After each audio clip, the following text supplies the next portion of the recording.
हम पढ़ रहे हैं परसेंटेज।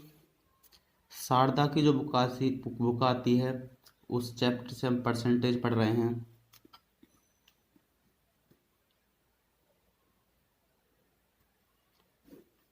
परसेंटेज मतलब प्रतिशत, हिंदी में बोलते हैं इसे प्रतिशत।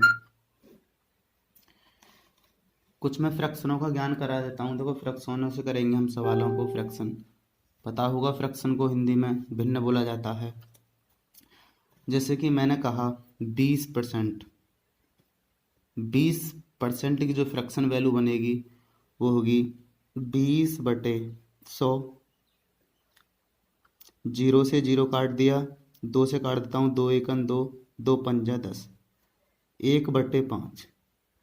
तो मेरे कहने का मतलब ये है कि 20% या परसेंटेज, 20% की जो फ्रैक्शन वैल्यू होती है वो होती है 1/5। ऐसे ही मैं आगे निकालूं, मैंने कहा 25% की फ्रैक्शन वैल्यू बताओ, तो 25% की फ्रैक्शन वैल्यू जो हो जाएगी वो हो जाएगी 25/100, क्योंकि परसेंटेज हटाने के लिए 100 से डिवाइड किया जाता है, भाग किया जाता है। ये आप सभी लोग जानते होंगे। सरल करते हैं, इसे 25 से काट देता हूँ, इसे 25 सेकंड 25 और 25 चौका 100 हो गया। तो इसकी फ्रैक्शन वैल्यू बन जाएगी 1/4। आगे देखते हैं। हमने कहा कि 16 सही 2/3% की फ्रैक्शन वैल्यू बना के दिखाओ कितनी हो जाएगी। तो यहाँ से पहले 3 की मल्टीप्लाई 16 में होगी, तो ऐसे करता हूँ, 16 × 48 और 2 50, ये हो जाएगा 50/3। परसेंटेज हटाऊंगा तो 100 से डिवाइड करना होगा यहाँ से, तो यह हो जाएगा 3 × 100। जीरो से जीरो काट देता हूँ, 5 से काट दिए, 5 दूनी 10। तो 16 सही 2/3 की जो फ्रैक्शन वैल्यू बन जाएगी वो बन जाएगी 1/3 दूनी 6। 16 सही 2/3 की जो फ्रैक्शन वैल्यू बनेगी वो बनेगी 1/6। ठीक है। ऐसे ही मैं कुछ फ्रैक्शन बता देता हूँ। देखो, 1/1 की, अब मैं फ्रैक्शन से परसेंटेज बना रहा हूँ। अभी जो हम लोगों ने बनाया था वो परसेंटेज से फ्रैक्शन बनाई थी। अब मैं फ्रैक्शन से परसेंटेज बना रहा हूँ, बटा 1/1 गुणा कर देते हैं इसमें 100 से, तो ये परसेंटेज निकल आएगी। कितने परसेंट है ये? तो ये हो जाएगी 100%। क्यों? क्योंकि 1/1 में जब 1 का भाग 1 में करूँगा तो 1 ही आएगा, और उसमें 100 का मल्टीप्लाई करेंगे तो 100 आ जाएगा। तो ये हो जाएगा 100%। आगे करेंगे यहाँ से हम 1/2। 1/2 की जो परसेंटेज बनेगी, देखो मैं अब इसमें बार बार 100 से मल्टीप्लाई नहीं करूँगा, मैं सिर्फ एक बार करके दिखा दिया। अब की बार और 100 से मल्टीप्लाई करके दिखा देता हूँ। तो 100 से मल्टीप्लाई कर देते हैं तो ये कर जाएगा 2 से 50 बार, तो ये बन जाएगा 50%। इसका मतलब ये हुआ कि 1/2 की जो फ्रैक्शन परसेंटेज में वैल्यू बनेगी, फ्रैक्शन 1/2 की जो फ्रैक्शन बनेगी परसेंटेज में, वो 50% होगी। ठीक। आगे देखते हैं 1/3। 1/3 की जो परसेंटेज होती है वो होती है 33 सही 1/3%। आगे करते हैं, 1/4 की जो परसेंटेज होती है वो होती है, इसमें 100 से मल्टीप्लाई करना है, तो 100 से मल्टीप्लाई करने के बाद कितना हो जाएगा? 25%। तो ये हो जाएगी 25%, यानी कि 1/4 की जो 1/4 फ्रैक्शन जो होती है वो 25% की फ्रैक्शन वैल्यू होती है। आगे करेंगे यहाँ से, 1/5 की जो परसेंटेज में फ्रैक्शन होगी वो हो जाएगी 20%। इसी प्रकार से आगे चलते हैं, 1/6 की जो फ्रैक्शन हो जाएगी, 1/6 फ्रैक्शन की जो परसेंटेज बन जाएगी वो बन जाएगी 16 सही 2/3%। आगे चलते हैं इसी तरह से, 1/7 की जो परसेंटेज बन जाएगी फ्रैक्शन की।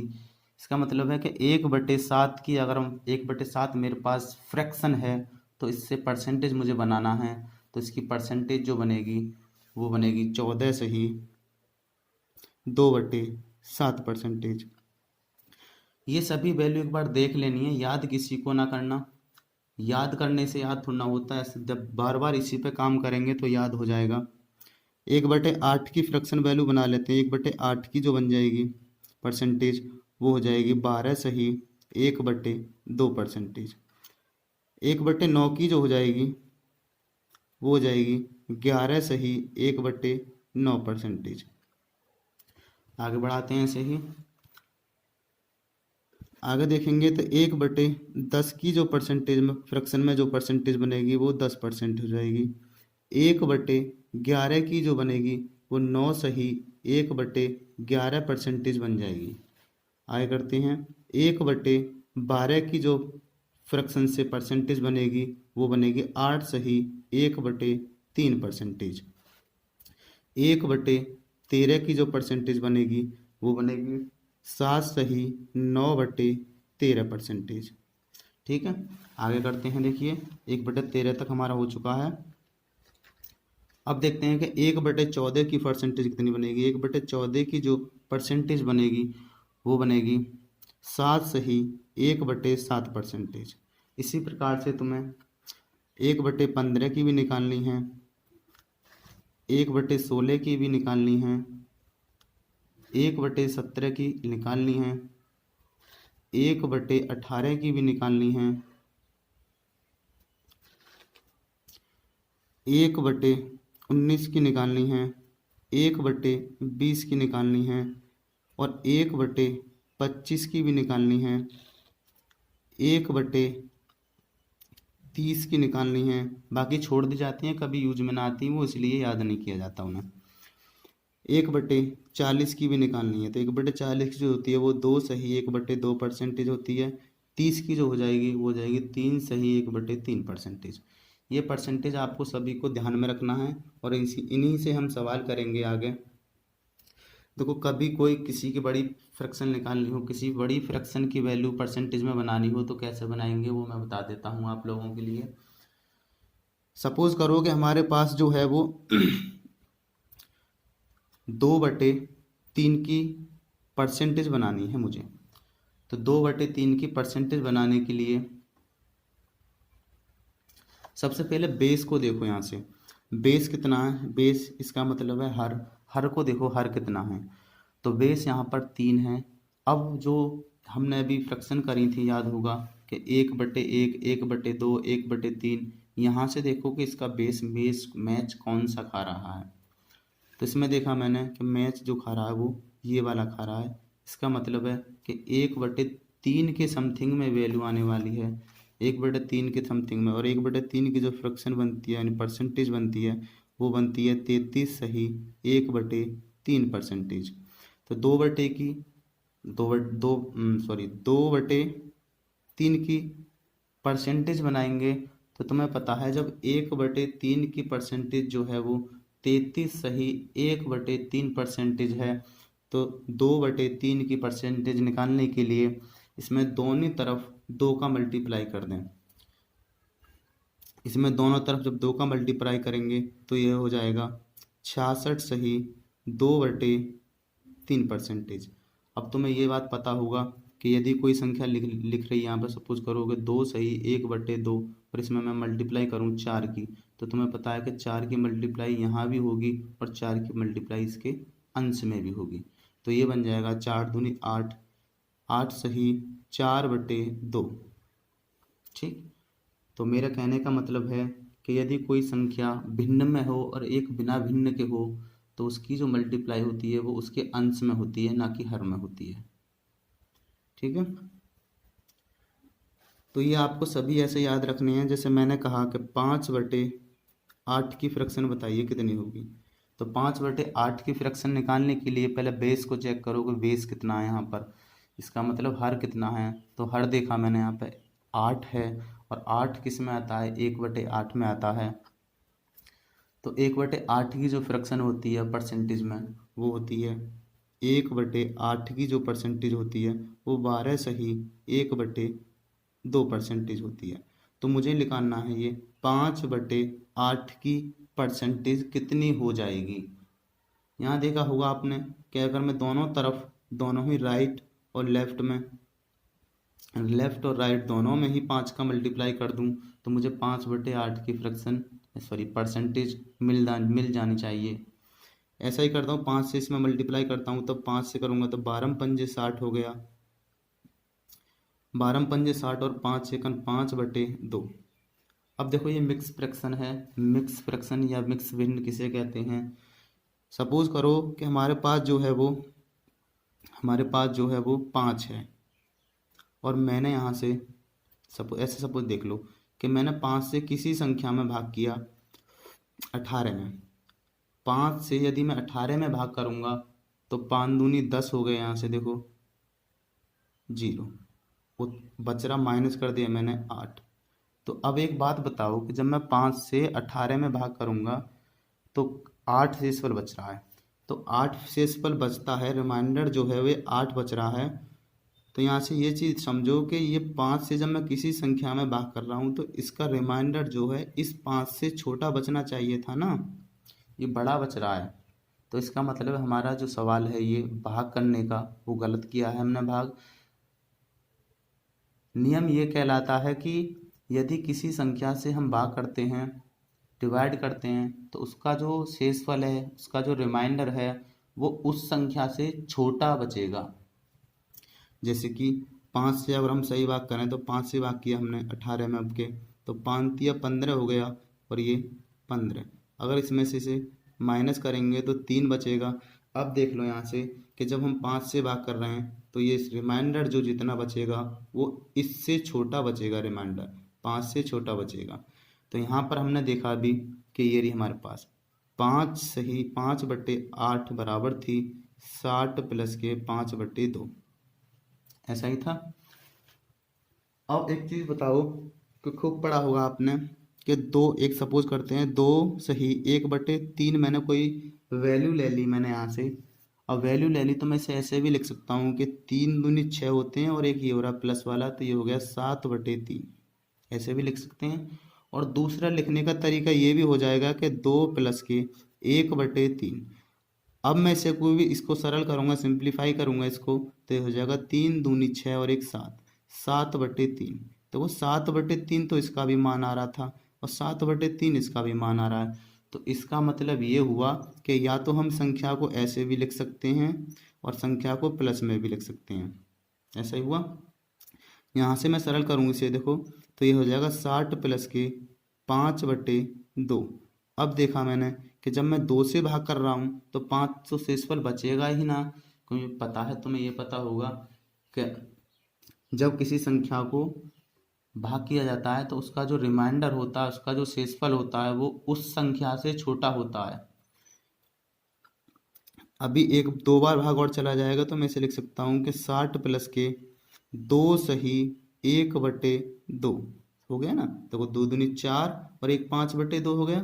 सरल कर लें थोड़ा सा और ये हो जाएगा 60 प्लस के, तो इसको जो है मैं इसके इस प्रकार से जो लिख रहा था मैंने समझाया, तो इस तरह से ना लिख सकते इसे, तो इसे लिख देंगे हम यहाँ से 2 + के 1/2। अगर इसे हम सिंप्लीफाई करते हैं तो ये हो जाएगा 62 1/2%। तो यहाँ से हमें वैल्यू पता पड़ गई कि यहाँ से हमें एक बात पता पड़ी कि 5/8 की अगर फ्रैक्शन बनाएंगे परसेंटेज में, 8/5 की फ्रैक्शन से हम परसेंटेज बनाएंगे तो हमारा बन जाएगा 62 1/2%। ठीक, ऐसे ही हम निकालते हैं। देखो सपोज करो एक और संख्या ले लेते हैं, हम कहते हैं कि 5/6 की फ्रैक्शन परसेंटेज बताओ कितनी हो जाएगी इसकी। ये फ्रैक्शन वैल्यू है 5/6 की, जो फ्रैक्शन वैल्यू हमें दे रखी है वो दे रखी है 5/6। इसकी हमें परसेंटेज बनानी है। अगर हम परसेंटेज बनानी है तो मैं भी आपको थोड़ी देर पहले बताया था कि जिस संख्या की भी जिस भिन्न की भी हमें परसेंटेज बनानी होती है उसका बेस देख लो कितना है। तो इसका बेस पता पड़ रहा है हमें यहाँ से कि 6 है, और 6 है तो तुम्हें पता होगा कि 1/6 किसका होता है। 1/6 जो होता है वो होता है 16 - 2/3%। अब मुझे मैं कह रहा हूँ कि इसमें दोनों तरफ ही कितने की मल्टीप्लाई कर दूँ, इसमें दोनों तरफ ही इसे थोड़ा सिंप्लीफाई कर देता हूँ मैं। देखो 1/6 की जो फ्रैक्शन है वो परसेंटेज में हो जाएगी कि 16 + के 2/3%। ऐसे भी लिख सकते हैं इस सवाल को। आगे करते हैं। अब मैं दोनों तरफ ही इसमें कितने से 5 से मल्टीप्लाई कर देता हूँ, तो हो जाएगा 5/6 बराबर जो हो जाएगा वो हो जाएगा 5 की से मल्टीप्लाई करेंगे तो 16×5 = 80 हो गया, प्लस के 5 दूनी 10 हो गया बटे 3। सरल करेंगे, देखो इसे सिंप्लीफाई कर लेता हूँ तो 80 प्लस के फिर वही बात आ गई कि अगर हम 3 से भाग कर रहे हैं तो 10 से इस फल तो बचेगा ही ना, तो फिर दोबारा इसमें भाग करेंगे, दोबारा 3 से डिवाइड करेंगे इसे, और जितनी बार जाएगा उसे अलग लिख लेंगे। तो 3×3 = 9 हो गया, 3 बार तो चला गया पूरा पूरा, अभी रिमाइंडर 1 बच रहा बटे 3। सिंप्लीफाई करेंगे तो ये बिना भिन्न विदाउट भिन्न वाली हैं ये, तो इस संख्या को ये पूर्णांक कहलाते हैं सीधे सीधे। तो इन दोनों को जोड़ लेते हैं, ये हो जाएगी 83 सही 1/3%। तो हमें पता पड़ गया यहाँ से कि 5/6 की जो परसेंटेज बनेगी वो बनेगी 83 सही 1/3%। अपोजिट लेके चले यहाँ से, तो मैंने कहा कि जब 5/6 की जो परसेंटेज है वो है 83 सही 1/3%, तो बताओ कि 6/5 की परसेंटेज कितनी हो जाएगी। तो 6/5 की निकालना है तो बेस उठा लेता हूँ मैं, तो बेस जो है यहाँ पर 5 है, तो मुझे 1/5 की पहले परसेंटेज चाहिए, तो ये जाएगा 1/5 की जो परसेंटेज होती है वो होती है 20%। ऐसी होती है। अब मुझे 6 की निकालनी है, तो 6/5 की निकालनी है, तो मैं दोनों तरफ कितने से मल्टीप्लाई कर दूं, 6 से मल्टीप्लाई कर देता हूं, जिससे कि मुझे 6/5 की परसेंटेज मिल जाए। तो 6 से मल्टीप्लाई करूंगा तो मैं आ जाएगा 6 दूनी 12 120, तो 120% मिल गया। तो दोनों याद करने वाली बात यह है कि यदि 6/5 दिया हो तो उसकी जो परसेंटेज होती है वो 120 होती है। यदि उसके पलट देते हैं तो 5/6 हो जाए तो इसकी जो परसेंटेज होती है वो होती है 83 सही 1/3%। ठीक है, समझ में आ रहा हो तो अच्छा है। अब देखो इतना ही रहने देता हूँ मैं यहाँ से, परसेंटेज को खुद ऐसे करके देख लेना, अगर समझ में ना आए तो कमेंट में बता देना। अब जो कर रहे हैं देखो अब हम शारदा का जो मैथ आता है, SD यादव जो हैं सर, उनका परसेंटेज पढ़ रहे हैं। आज पहला दिन है, कुछ डिमांड हुई थी ऐसे ही कि परसेंटेज पढ़ना उसका। ठीक है, तो एग्जाम्पल कर रहे हैं पहले हम यहाँ से, देखिए परसेंटेज से एग्जाम्पल पहले से कर रहे हैं। ये कह रहा है कि प्रतिशत कमी पर आधारित प्रश्न। सवाल नंबर 1 कर रहे हैं यहाँ से, और सवाल नंबर 1 बोल रहा है यहाँ से कि सीता, आपको सभी प्रश्न स्क्रीन पर दिख जाएंगे कोने में और अच्छे से पढ़ना। सवाल कह रहा है कि सीता की आय गीता की आय से 10% कम है, तो बताएं कि गीता की आय सीता की आय से कितने प्रतिशत अधिक है। तो देखो मैंने देखा कि एक तो सीता है और एक है गीता। ठीक, कह रहा था सीता की आय, जो पहले कह दे उसके साथ कंडीशन बनती है कम है या ज़्यादा है। देखो पहले कहा था सीता की, तो सीता का पहले कहा था, तो सीता के साथ कंडीशन बनेगी कि 10% कम है। अगर मैं 10% की फ्रैक्शन वैल्यू बना लूँ तो ये बन जाएगी 10% की जो फ्रैक्शन वैल्यू होती है वो होती है 1/10%। कम के लिए यहाँ माइनस लगाना है आप लोगों को, और ज़्यादा के लिए प्लस लगा के चलना है। तो मैंने देखा कि पहले किसकी है, अगर गीता की मान लूँ 10 है तो सीता की एक कम होने पर कितनी होनी चाहिए, 9 होनी चाहिए। एक बार फिर से बता रहा हूँ, कह रहा था सीता की आय गीता की आय से 10% कम है, तो कम किसकी है, सीता की आय है, क्योंकि पहले सीता कह दिया, कहता ए की आय बी की आय से 20% कम है, तो ए की आय कम होनी चाहिए थी। जो पहले कह देगा उसके साथ कंडीशन बनेगी। यहाँ से मैंने 10% की फ्रैक्शन वैल्यू बना ली थी जो होती 1/10%, 1/10 फ्रैक्शन बना ली थी 1/10, माइनस मैंने इसलिए डिनोट किया कि कम थी, वो कह रहा था कम है या कम थी। तो अगर मैं कम थी तो किसकी कम थी, सीता की कम थी। तो मैंने यहाँ से देखा कि अगर गीता की 10 थी तो सीता की एक कम होने पर 9 होनी चाहिए। अब कह रहा है कि बताओ कि गीता की आय सीता की आय से कितने % अधिक है। अब एक बात बताओ, तुम ज़्यादा पढ़ने की सवाल की जरूरत ना है, इतना पढ़ना चाहो तो पढ़ लो। एक बताओ कितना अधिक है, तो अधिक कहाँ से कि 10 से अधिक थोड़ा ना, ये 9, ये तो 10 से कम है। तो अधिक जो है वो 9 से 10 होगा, क्योंकि अधिक जानते हो अधिक का मतलब है ज़्यादा। तो अधिक जो है वो 9 से 10 होगा। तो मैंने यहाँ से बनाया, मैंने देखा कितना अधिक है यहाँ से, तो 1 अधिक है। और है कहाँ से अधिक? अधिक जो है वो 9 से अधिक है, बटे में ले आता हूँ 9। और 1/9 की जो फ्रैक्शन होती है वो होती है 11 सही 1/9%। या अगर फ्रैक्शन अभी याद ना है, क्योंकि अभी तो काम ही कर रहे हैं इस पे, तो गुणा कर देते हैं इसमें 100 से। तो ये हो जाएगा 100/9। 100/9 को अगर हम भाग करेंगे तो ये होगा, 9 से काटेंगे इसे, 9 1 9 हो गया, 1 बचा, 10 हो गया यहाँ पर। फिर 9 से डिवाइड करेंगे तो 9 1 9 हो गया। अभी एक रिमाइंडर बच रहा, बटे 9, ये बन जाएगी। तो यहाँ से पता पड़ा कि सीता की जो आय है वो गीता की जो आय है वो सीता से 11 सही 1/9% अधिक होगी। ये आंसर हो जाएगा यहाँ से। और समझ में ना हो तो देखो ऐसे देख लेते हैं। देखो मैं मेथड जितना हो सकता है उतने, जितने सवाल हो सकते हैं उतने मेथड से सवाल करके दिखाने की कोशिश करूँगा। पहला मेथड ये रहा, अब मैं दूसरे मेथड से करके दिखाता हूँ आपको।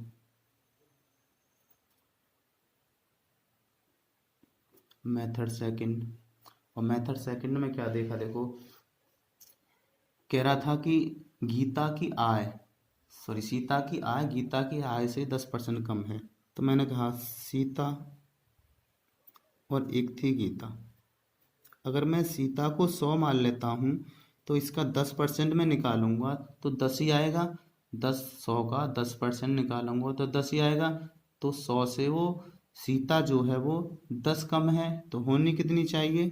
90 होनी चाहिए। यहाँ से देखा मैंने कितना अधिक है, फिर ये अधिक जो है वो 10 अधिक है। और कहाँ से अधिक है? 90 से अधिक होगा, ना कि 100 से। 100 से अधिक नहीं है ये, 100 से तो देखो 90 कम है। अगर 90 से लगाऊं, मैं 90 से सोचूं कि 90 से 100 अधिक है तो ठीक है। यहाँ से काट लेता हूँ, 0 से 0 कट गया तो 1/9 बचा। 1/9 की जो फ्रैक्शन अभी मैंने बताई थी वो होती है 11 सही 1/9%। ठीक, आगे कर लेते हैं। इसी को देखो मेथड में बता देता हूँ।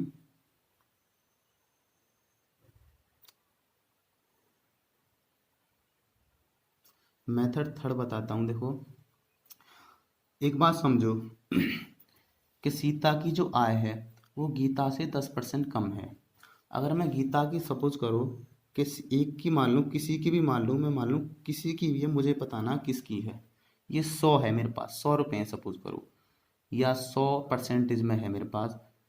तो अब तुम ये बात सोचो कि अगर मेरे पास 100 है तो वो कह रहा था कम है, तो कम कितना होना चाहिए? 10%। तो 100 का मैं 10% निकालूंगा तो 90 ही तो होना चाहिए। 100 का अगर 10% निकाला जाए तो 10 आएगा, और 10 कम है 100 से, तो कितना होना चाहिए? 90 होना चाहिए। अब बताओ कि ये वो पूछ रहा है कि कितना अधिक है वो दूसरे से, तो अधिक तो यहीं से मिलेगा मुझे बस। तो मिलेगा कितना? 10 अधिक मिल गया वो बटे 90 से। 0 से 0 काट दिया, फिर बट गया 1/9। और 1/9 की जो फ्रैक्शन हो जाएगी वो 11 सही 1/9%।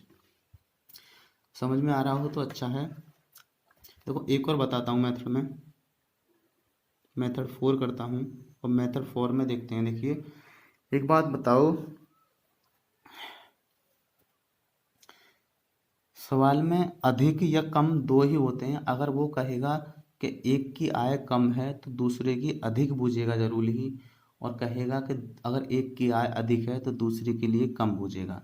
क्योंकि क्वालिटी जो होती है दोनों समान करनी है हमें, ना ही किसी को बढ़ाना है ना ही किसी को घटाना है। दोनों की जो कंडीशन है वो समान करनी है हम लोगों को। तो यहाँ से उसने कहा था कि 10% कम है। 10% कम हो या अधिक हो, ऐसे के ऐसे ही रख दो ऊपर उसे। फॉर्मूला जो होता है वो होता है कमी या वृद्धि, कमी या वृद्धि बटे 100 प्लस माइनस कमी या वृद्धि या वृद्धि। ये फॉर्मूला होता है ऐसे। कैसे? कि कमी हो या वृद्धि हो, जैसी चीज ही वो मैं ऊपर ऐसे के अंश में रख दी मैंने। अब 100 में अगर वृद्धि है तो जोड़ना है मुझे, प्लस लेना है।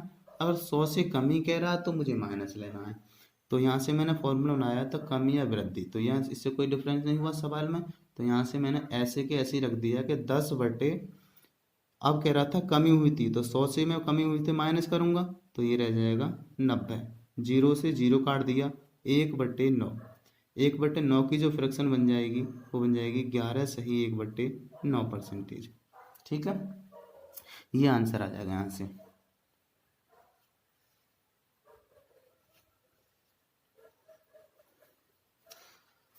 सवाल नंबर 2 करते हैं। देखिए क्वेश्चन नंबर 2 करते हैं, और क्वेश्चन नंबर 2 कह रहा है कि चीनी का मूल्य 20% घट गया। चीनी का जो मूल्य है वो 20% घट गया। ज्ञात कीजिए कि उपभोक्ता पहले जितने व्यय में कितने प्रतिशत अधिक चीनी प्राप्त करेगा। चीनी का मूल्य जो है वो 20% घट गया है, कम हो गया है। अब गुजरा है कि उपभोक्ता जो है, जो चीनी खरीद रहा था, उसको जितना पहले रुपए वे कर रहा था उतने ही वे अब करने हैं, कितने अधिक चीनी ले सकता है, चीनी प्राप्त करेगा, ये कह रहा हूँ। तो यहाँ से मैं फ्रैक्शन बनाना चाहूँ तो 20% की जो फ्रैक्शन वैल्यू बन जाएगी वो बन जाएगी, कमी हुई देखो माइनस लेंगे 1/5। यदि पहले 5 रुपए की वस्तु मिल रही थी तो अब जो मिलेगी 1 रुपये कम हो गई है, तो अब जो मिलने वाली है वो 4 रुपये में मिलने वाली है। अब कह रहा है कि कितने की वृद्धि करनी होगी, तो वृद्धि हमेशा यहाँ से होगी, देखो ज़्यादा से कम से अधिक पर जाने पर वृद्धि होती है, ना कि ज़्यादा से कम पर आने पर वृद्धि। तो यहाँ से देखा मैंने कि 1 की वृद्धि होनी है मुझे, और कहाँ से होनी है, 4 से 5 पे जाने पर, तो 4 से वृद्धि होती है और गुणा कर देता हूँ 100 से, या 1/4 की जो फ्रैक्शन बनेगी, सॉरी परसेंटेज बनेगी, वो बनेगी 25%। ये आंसर आ जाएगा। सिंपल से सवाल है, एक में ही हो जाएंगे। देखो 100 मान के करते हैं, अगर 100 मान से कर लेते हैं, दूसरे मेथड से करते हैं इसे। सभी जितने भी मैंने आपको मेथड बताएं सभी लागू हो जाएंगे, सभी से कर सकते हैं आप। ऐसा ना है कि जिस मैंने अलग एक ही क्वेश्चन कर दिया इससे तो एक ही होगा, जितने भी मैं मेथड बताऊंगा उस प्रकार के सभी भी क्वेश्चन सभी ऐसे ही हो जाएंगे। ठीक है, 20% घट गई तो मैंने कहा 100 की कोई वस्तु थी मेरे पास, 20% घट गई तो मेरे पास 80 बची। अब वो कह रहा कितना बढ़ाया जाए यहाँ से मुझे, तो 20 बढ़ाया जाएगा कहाँ से, 80 थे, गुणा फ्रैक्शन बना लेता हूँ 1/4। 1/4 की जो फ्रैक्शन परसेंटेज बन जाएगी वो 25% बन जाएगी। ये आंसर कहलाएगा, 25% आंसर हो जाएगा। ठीक, अगर और देखते हैं तो मैंने अभी बताया था कि परसेंटेज में या तो कमी कहे या अधिक करे, कुछ मतलब नहीं है, सीधा सा हमें क्या करना है, या तो कमी कहे या अधिक कहे, सीधा हमें वो वैल्यू अंश पे रख देनी है बटे के, और नीचे बटे में वो संख्या आनी है। अगर कमी कह रहा है तो हमें 100 से घटा के लिखना है, और अधिक कह रहा है तो 100 से जोड़ कर लिखना है। वो कह रहा था 20% कमी, 20% की कमी कर दूंगा तो 100 से मुझे 20 घटाने हैं, तो मेरे पास 80 बचेंगे, और जीरो से जीरो काट दिया, 2 से काट दिया, 2 1 2 और 2 4 8। आंसर जो बन गया 1/4। 1/4 का जो परसेंटेज वैल्यू होती है वो 25% होती है। ये आंसर हो जाएगा, ऐसे ही है ना। और जो तरीका मैंने बताए वो सभी अच्छे हैं मेरे हिसाब से। अगर आप सवाल करें तो सवाल करने का सबसे बेस्ट तरीका तो है जो फ्रैक्शन से करने में सबसे बेस्ट तरीका लगता है मुझे, तो फ्रैक्शन से करेंगे अब हम सभी सवालों को, बाकी मेथड हम ही छोड़ देते हैं, अगली बात पे बताएंगे। ठीक है, सवाल नंबर करेंगे, क्वेश्चन नंबर तीसरे पे आ गए। क्वेश्चन नंबर तीसरा बोल रहा है, 3 बोल रहा है कि एक व्यक्ति सॉरी तीसरा प्रश्न कह रहा है कि एक पुस्तक का अंकित मूल्य क्रय मूल्य से 20% अधिक है, बताएं उसे कितने परसेंटेज अधिक में बेचा जाए कि न तो लाभ हो और न हानि हो। ना ही लाभ कमाना हमें, ना ही हानि कमानी, लेकिन अंकित मूल्य जो है क्रय मूल्य से, सीपी जानते होंगे, कॉस्ट प्राइस जो कहलाता है वो सीपी कहलाता है, और अंकित मूल्य एमपी यानी कि मार्क प्राइस कहलाता है। आपको पता होगा सीपी वो है मूल्य, वह मूल्य कहलाता है जिस पे कोई वस्तु बनाकर तैयार की गई हो, फिर उस पर कुछ छूट दी जाती है, और वो अंकित मूल्य के बाद तैयार की हो, मैंने गलत बता दिया शायद। सीपी वह कहलाता है जो वस्तु खरीदी जाती है, फिर वो सोचता है कि इस पे कुछ मैं प्रॉफिट कमा लूँ और इस पे कुछ छूट भी दे दूँ, तो वो कहलाता है उसको अंकित मूल्य। अब यहाँ से कह रहा था कि वस्तु का अंकित मूल्य क्रय मूल्य से 20% कम है, तो मैंने देखा कम है, तो कितना कम है, तो यहाँ से बन गया मेरा, मैं फ्रैक्शन से कर देता हूँ, 20% की जो फ्रैक्शन वैल्यू बन जाएगी वो बन जाएगी कम है, तो -1/5। अगर वस्तु का अंकित मूल्य जो क्रय मूल्य जो है 5 रुपये है, तो अंकित मूल्य कितना रह गया 4 रुपये। कितना अधिक हो गया, यहाँ से एक अधिक करना, कहाँ से 4 से, जो ये बन जाएगा 1/4 की जो फ्रैक्शन होती है वो 25%, ये आंसर हो जाएगा। अगर हम 100 मान के कर लें ऐसे कैसे कि 20 का 20 ऊपर रख दिया मैंने बटे में, कम है तो 100 में से घटा के लिखना है, 20 घटा देंगे तो 80 बचेगा, 0 से 0 कट गया, 1/4 बराबर जो आएगा वो 25% आ जाएगा, ये आंसर हो जाएगा। ठीक, सवाल कर रहे हैं चौथे में कह रहा है यहाँ से कि रहीम की ऊंचाई करीम की ऊंचाई से 50% कम थी, तो 50% की फ्रैक्शन वैल्यू बना लेता हूँ मैं सीधा सा, अभी तो याद नहीं होगा लेकिन, तो 50% की फ्रैक्शन जो होती है वो 1/2 होती है, या मैं 50 बटे ऐसे करता हूँ 50/100। अगर फ्रैक्शन अभी नहीं आती तो अभी ऐसे बना के थोड़ा सीख लो, ये हो जाएगा 1/2। अगर 2 थी, ये माइनस थी क्योंकि कमी थी। अगर पहले वस्तु रहीम की ऊंचाई करीम की ऊंचाई अगर 50 थी, तो रहीम की उससे 1 कम थी, तो कितनी थी 1 थी। वो कह रहा कि बताइए, ज्ञात कीजिए करीम की रहीम से कितने प्रतिशत अधिक ऊंचा है। तो ऊंचाई कितना है यहाँ से अधिक, तो 1 अधिक है कहाँ से, इस 1 से, तो गुणा कर देता हूँ 100 से, और 1/1 की जो फ्रैक्शन बन जाएगी 100%। इसका मतलब है कि करीम रहीम से 100% अधिक ऊंचा है। ठीक, बाकी एक ही मेथड करते हैं, फ्रैक्शन से करेंगे सभी सवालों को। अब 5वां क्वेश्चन करते हैं। 5वें सवाल में बोल रहा है कि दो राशियों के गुणनफल में एक राशि 30% कम हो जाती है। 30% की फ्रैक्शन बनाना चाहें तो 30% की फ्रैक्शन बन जाएगी यहाँ से 30/100, 0 से 0 काट दिए, ये बन जाएगी 3/10। कह रहा कम के लिए माइनस लगाया मैंने, तो पहले कोई वस्तु 10 रुपये की थी, अब मूल्य उसका 3 रुपये कम कर दिया गया है, तो 7 रुपये रहना चाहिए। कह रहा कितने की वृद्धि करनी है, पहले के बराबर ही लाना है, तो मुझे 3 की वृद्धि करनी है, और कहाँ से 7 से।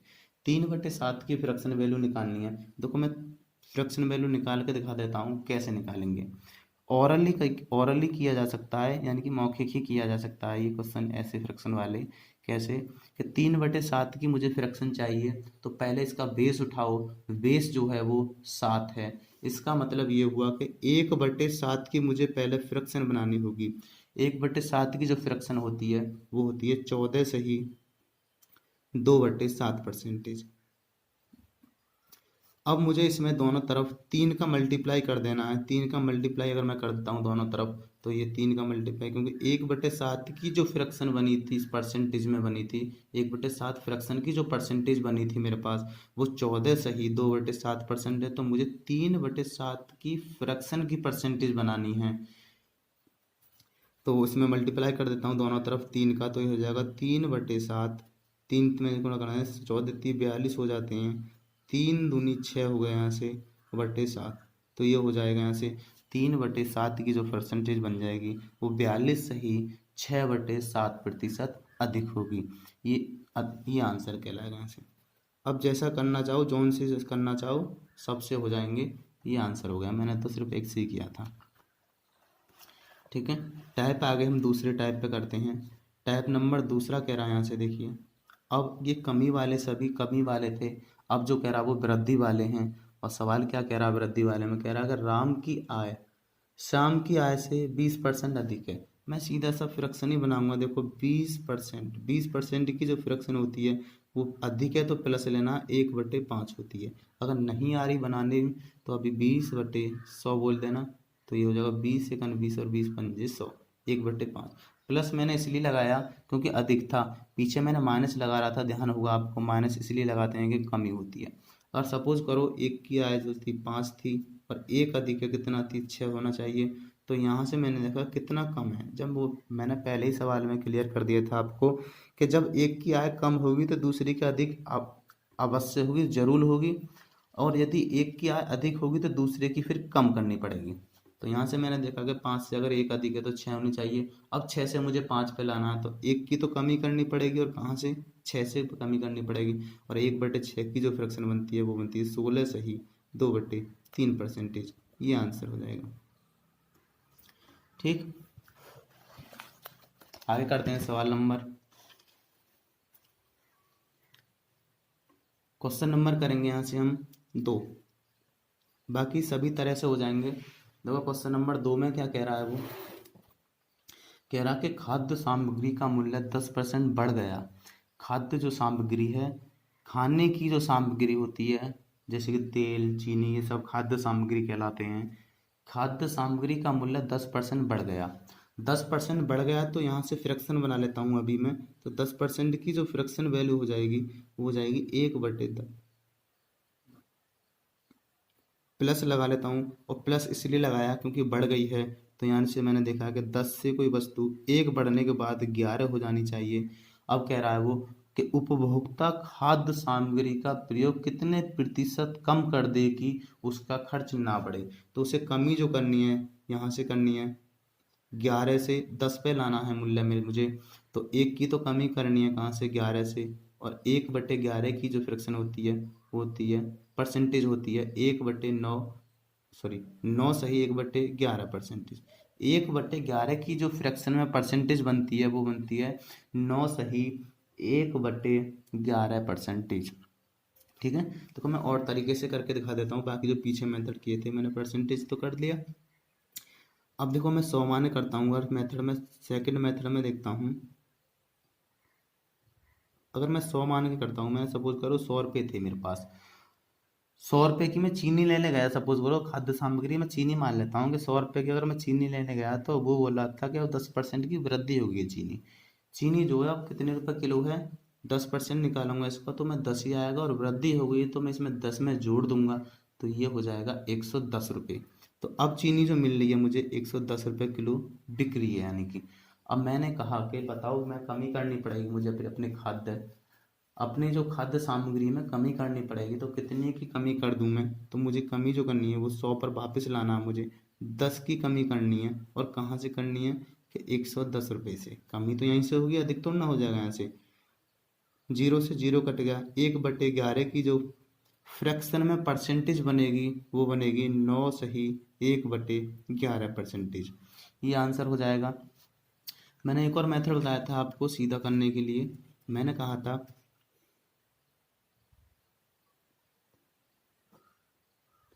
मैंने आपसे ये कहा था कि यदि कमी हो या वृद्धि हो उससे मत डिफरेंस करना, जितना ऊपर दे रखा उसे अंश में रख दो, कमी या वृद्धि ऊपर रख दिया अंश में। अब बटे में संख्या वो आएगी अगर कमी है तो 100 से घटा के लिखेंगे, अगर वृद्धि है तो 100 में जोड़ के लिखेंगे, सीधा सा बन गया। अब कह रहा था 10% की वृद्धि हो जाती तो 100 में जोड़ के लिखता हूँ तो ये बन जाएगी 110।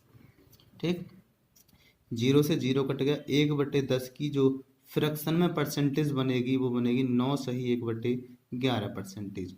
ये आंसर आ जाएगा यहाँ से। ठीक है, बाकी सभी प्रकार से हो जाएंगे सवाल, आगे कर लेना। अब हम सवाल नंबर 3 करेंगे। क्वेश्चन नंबर 3 बोल रहा है हमसे कि किसी वस्तु का अंकित मूल्य क्रय मूल्य से 25% अधिक है। अभी आया था वहाँ कम था, पीछे सवाल नंबर 3 वो था, तो तीसरा ये है। हाँ जी, 25% कम है तो मैं 25% की फ्रैक्शन बना लेता हूँ यहाँ से। तो 25% की फ्रैक्शन बन जाएगी यहाँ से कि 25/100। मैं बना के दिखा देता हूँ एक बार, 25 एकन 25 और 25 चौका 100, तो परसेंटेज बन जाएगी 1/4। कह रहा था अधिक है, तो अधिक है तो यहाँ प्लस, यहाँ से 4 से वस्तु 1 रुपये अधिक है तो 5 ही होना चाहिए, 4 से 1 अधिक होगा तो 5 होगा। अब मुझे 5 से एक वस्तु कम करनी है, तो 5 से मुझे कम मूल्य लाना है तो मुझे 1 की तो कमी करनी है, कहाँ से, 5 से। तो 1/5 की जो फ्रैक्शन की परसेंटेज में जो वैल्यू बनेगी वो बनेगी 1/5, ये हो जाएगा 20%। इसका मतलब है मुझे 20% की कमी करनी होगी अंकित मूल्य में, यहाँ की लाभ ना हो ना ही हानि होगी। प्रश्न नंबर करेंगे चौथा। प्रश्न चौथे में बोल रहा है यहाँ से कि सरसों के तेल का दाम 15% बढ़ गया, उसकी बिक्री कितने प्रतिशत कम होने पर दुकानदार के लाभ हानि पर असर नहीं पड़ेगा। बढ़ गया जी, तो हमें कमी करनी होगी। 15% की फ्रैक्शन बना लेता हूँ। 15% की फ्रैक्शन वैल्यू जो बन जाएगी वो बन जाएगी 15/100। डायरेक्ट याद रख लेना आप इस 15% की वैल्यू को, क्योंकि ज़्यादा यूज में लाई जाती है 15% की वैल्यू। यहाँ से काट देता हूँ, 5 से काट दिए, 5 दिए 15, 5 से काट दिए 5 दूनी 10, 0। ये हो जाएगा 3/20। ठीक, प्लस है तो बढ़ा दी है। इसका मतलब ये हुआ कि अगर 20 रुपये किलो पहले तेल मिल रहा था सरसों का तेल, तो अब जो मिल रहा है वो 3 रुपये बढ़ गए हैं उसमें, तो हो कितना गया है 23 रुपये किलो। अब मुझे कमी करनी है यहाँ से, तो कमी हो जाएगी, मुझे यहाँ से 3 की कमी करनी है। कहाँ से? 23 से कमी करनी है। 3/23 की फ्रैक्शन बनानी है। देखो कैसे बनेगी। 3/23 की फ्रैक्शन बनानी है तो थोड़ा लेंथी हो जाएगा। ऐसा करते हैं, इसमें 100 की मल्टीप्लाई कर देते हैं, तो ये हो जाएगा 300/23। 23 से इसमें भाग करेंगे तो ये हो जाएगा 23×23। एक बार भाग चला गया। अभी जो रिमाइंडर बचा है मेरे पास वो 7 बचा है। अब जो मेरे पास होगा वो 70 हो गया। और तुम्हें पता होगा 23 तिया जो होते हैं वो 69 होते हैं। अभी एक शेष पर बच रहा बटे 23, ऐसे कैसे? तो ये बन गया जी आंसर कि 13 सही 1/23% की क्या करनी होगी, मुझे कमी करनी होगी, ताकि दुकानदार को ना ही हानि ना ही लाभ हो पाएगा, कोई असर ना पड़ेगा उसको। ठीक है, सवाल करेंगे 5। ये हो गया, दिखाना था कोई ना, आप देख लेना लोग। ये हो गया 5वां सवाल करेंगे यहाँ से हम। 5वां सवाल बोल रहा है देखो कि एक व्यक्ति किसी कारण से अपना खर्च 20% बढ़ा दिया। एक व्यक्ति जो था वो किसी कारण से अपना जो खर्च था वो 20% बढ़ा देता है। जैसे 100 रुपये उसे खर्च करता था वो एक महीने में, तो अब उसने सोचा कि अब मैं 120 रुपये करता हूँ। कोई कारण होगा उसका कि 120 रुपये खर्च करूंगा मैं। पहले अगर 100 रुपये खर्च कर रहा था, सपोज करो पहले अगर वो 100 रुपये खर्च कर रहा था, तो अब कह रहा है कि 20% बढ़ा दिया, तो 100 का 20% 20 रुपया होगा। अब वो कर रहा है खर्च कितना, 120 रुपया। तो बोल रहा है कि पुण्य कारण समाप्त होने पर जो कारण था जिसके कारण उसने 20% अपने खर्च बढ़ाया था, वो कारण समाप्त हो चुका है। अब कह रहा होने पर वह अपना खर्च कितने प्रतिशत घटा दे कि बचत पर कोई असर ना पड़े। यानी कि जितनी भी पहले बचत, अब पहले कह रहा था कि पहले वो 100 रुपये खर्च करता था किसी पर, अपने घर के खर्च पर। अब 100 रुपये से उसने कहा कि 20% बढ़ा दिया उसने, तो 20% बढ़ा दिया तो 100 का मैं 20% निकालूंगा तो कितना आ जाएगा 20, और 20 आ जाएगा तो मैंने ये 100 में जोड़ दिया। तो अब पहले वो 100 रुपये खर्च कर रहा था, अब जो कर रहा है वो 120 रुपये खर्च कर रहा है। वो कह रहा है कि पुनः कारण समाप्त होने पर जिस कारण से उसने 20% बढ़ाया था, अब वो कारण समाप्त हो गया। वो कह रहा है कि उसे उसी मूल्य पर आना है दोबारा जो पहले वो अपने खर्च कर रहा था। तो पहले खर्च कर रहा था उसी मूल्य पर आना है, तो उसे 20 रुपये की तो कमी करनी होगी। और कहाँ से करनी है अब, 120 से। 0 से 0 काट देता हूँ, 1/2 से कट गए 6 बार। और 1/6 की जो फ्रैक्शन बनती है वो बनती है 16 सही 2/3%। ये आंसर हो जाएगा। फ्रैक्शन से करेंगे, देखो अभी फ्रैक्शन से कैसे बनेगी वैल्यू। फ्रैक्शन से जो बन जाएगी, कह रहा था 20% बढ़ा दिया है, तो फ्रैक्शन बना लेता हूँ कि 20% की जो फ्रैक्शन वैल्यू बन जाएगी वो बन जाएगी प्लस के 1/5। ऐसा ही है, प्लस इसलिए लगाया मैंने, बार बार बता रहा हूँ क्योंकि वृद्धि हो रही है। अगर कमी होती तो यहाँ माइनस लगाता मैं। तो सबसे अच्छा मैं ये बताऊँ आपको, एक चीज़ बताता हूँ कि इसका मतलब क्या होता है कि 20%, सपोज करो 20% की जो फ्रैक्शन मैंने याद करी है वो 1/5 याद की है, ऐसे किया है। इसका मतलब क्या है, इसका मतलब ये है कि ये जो हर में है, ये जो बेस है, उस बेस को मैं टोटल मान के चल रहा हूँ यहाँ से कि टोटल मेरे पास 5 रुपये थे पहले। 5 का मैं सीधा कितना निकाल दूं कि 20% निकाल दूं 5 का, तो मेरा आंसर जो आएगा वो 1 रुपये आएगा। ऐसे समझ लो कि मेरे पास कोई पैसे ही नहीं थे। मैंने कहा कि मैं 20% की वृद्धि कर दूंगा उसमें, तो बताओ कितना हो जाएगा। तो मैंने 20% की जो फ्रैक्शन बना ली वो बना ली 1/5। इसका मतलब ये हुआ कि हर वाले वैल्यू जो बेस में है उसका अगर मैं 5, जैसे 1/5 मैंने कहा यहाँ से, अगर मैं इस 5 का 20% निकालूंगा तब मेरे पास 1 प्राप्त होगा। ये हुआ इसका मतलब। जैसे कि और समझें कि 16 सही 2/3 की जो परसेंटेज में फ्रैक्शन बनती है वो बनती है 1/6।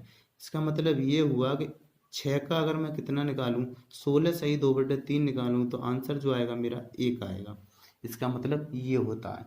अगर ना हो विश्वास तो देख लेना, इसे सरल करके देख लो, आंसर वो ही मिलेगा मेरे से। ठीक, यहाँ से पता पड़ा कि 20% सवाल कर रहे हैं हम कि 20% बढ़ जाती तो प्लस के 1 बढ़ जाती है 5 से। तो मैंने देखा कि 5 थी, 1 बढ़ गई तो कितना हो गया, अब 6 हो जाना चाहिए। अब मुझे 6 से वापस लाना, तो 1 की तो कमी करनी है, और कहाँ से करनी है, 6 से।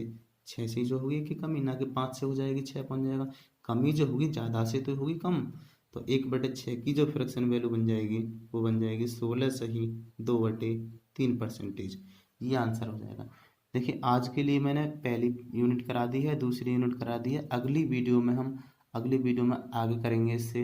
अगर वीडियो अच्छी लगी हो तो लाइक कर दें, अपने दोस्तों को शेयर कर दें, और चैनल को सब्सक्राइब करना ना भूलें। चैनल के डिस्क्रिप्शन में टेलीग्राम ग्रुप का लिंक होगा, उसे टेलीग्राम को ज्वाइन कर लें। ठीक, और वीडियो पसंद आई तो लाइक कर दें। ठीक है, धन्यवाद, बाय।